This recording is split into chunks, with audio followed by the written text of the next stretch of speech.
ನಾಳೆ ಮಾಡ್ತೀವಿ ಪಾದಯಾತ್ರೆ. ಒಂದ್ ಸೆಕೆಂಡ್ ಸರ್, ರೈಟ್ ಸರ್. ನಾಳೆ ಪಾದಯಾತ್ರೆ ನಡೆಸ್ತೀವಿ. 14ನೇ ತಾರೀಕು ಕೋರ್ಟ್ನವ್ರು ಏನು ಆದೇಶ ಮಾಡ್ತಾರೆ ನೋಡೋಣ. 14th ಕೇಸ್ ಹೋಗಿದೆ. 14th ಏನು ಆದೇಶ ಮಾಡ್ತಾರೆ ನೋಡೋಣ. ನಾಳೆ ಅಂತೂ ಪಾದಯಾತ್ರೆ ಇರ್ತದೆ. ರಾಮನಗರದಿಂದ ಕೋರ್ಟ್ನವರು ಅಬ್ಸರ್ವೇಷನ್ ಮಾಡಿದ್ದಾರೆ, ಮಾರ್ಗಸೂಚಿ ಉಲ್ಲಂಘನೆ ಮಾಡ್ತೀವಿ, ನೀವೇನು ಕ್ರಮ ಕೈಗೊಂಡಿಲ್ಲ ಸರ್ಕಾರಕ್ಕೆ? ಅದು ಸರ್ಕಾರಕ್ಕೆ ಕೇಳಿರೋದು, ನಮಗಲ್ಲ. ಸರ್ಕಾರ ಉತ್ತರ ಕೊಡಬೇಕು ಸರ್. ಕೋರ್ಟ್ ಏನೋ ಬೇಡ ಅಂದ್ರೆ ನೀವು ಪಾದಯಾತ್ರೆ ನಿಲ್ಲಿಸ್ತೀರಾ ಸರ್? ಕೋರ್ಟ್ ಆದೇಶ ಗೌರವಿಸ್ತೀವಿ. ಅಲ್ಲ ಸರ್, ಅನುಮತಿ ಸಿಕ್ಕಿದೆಯಾ ಅಂತ ಕೋರ್ಟ್ ಪ್ರಶ್ನೆ ಮಾಡಿದೆ. ಅನುಮತಿ ಪಡ್ಕೊಂಡಿದೆಯಾ ಪ್ರತಿಪಕ್ಷ ಕಾಂಗ್ರೆಸ್ ಅಂತ ಕೋರ್ಟ್ ಪ್ರಶ್ನೆ ಮಾಡಿದೆ. ನಮಗೆ ಕೇಳಿಲ್ಲ, ಅವ್ರಿಗೆ ಕೇಳಿರೋದು.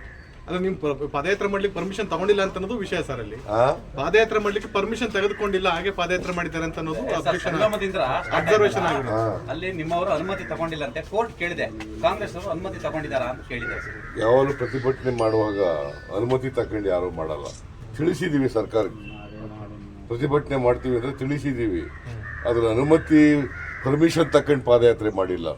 ಮತ್ತೆ ಪ್ರತಿಭಟನೆ ಮಾಡುವಾಗ ಯಾರು ಕೂಡ ಅನುಮತಿ ತಗೊಂಡು ಪ್ರತಿಭಟನೆ ಮಾಡಲ್ಲ.